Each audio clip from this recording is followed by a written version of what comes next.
uno, insomma... Sicuramente io avrei un intervento per la lista Uniti per il Paese da esporre. Sì.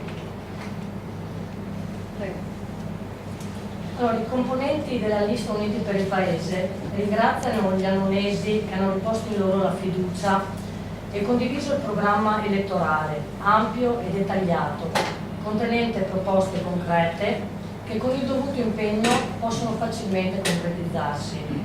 Saremo propositivi nel ricercare ogni possibile soluzione che favorisca il reinserimento nel mondo del lavoro di quelle persone che lo hanno perso e individuare forme di sostegno alle famiglie in difficoltà, causa il perdurare di questa crisi economica che ci attanaglia. Vigileremo sul modus operandi dell'esecutivo, che non dovrà limitarsi al semplice ascolto, bensì assumere decisioni che mirino a migliorare i servizi e la qualità della vita degli annonesi. Saremo particolarmente attenti alle decisioni che verranno assunte in maniera impositiva, che dovrà essere mantenuta al minimo, e le relative scelte non dovranno generare parzialità, favoritismi o conflitti di interesse. Ripeto, su questo punto saremo particolarmente attenti.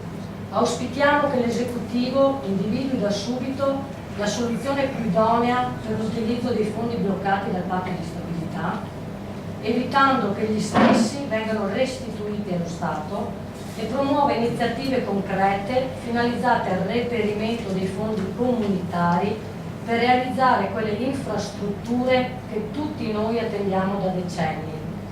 Confidiamo in un'incisiva azione a livello sovracomunale nel sostenere la candidatura del nuovo ospedale unico nel territorio del Portogruarese e nell'affrontare la stesura dello statuto dell'avvio della città metropolitana, il quale dovrà basarsi sulla specificità e la peculiarità del nostro territorio e contenere una norma di salvaguardia per quanto riguarda il pagamento dei debiti della città di Venezia, che non dovranno, per nessuna ragione, non dovranno venire spalmati sui bilanci delle amministrazioni comunali che hanno sempre mantenuto comportamenti virtuosi, come il comune di Annone Veneto.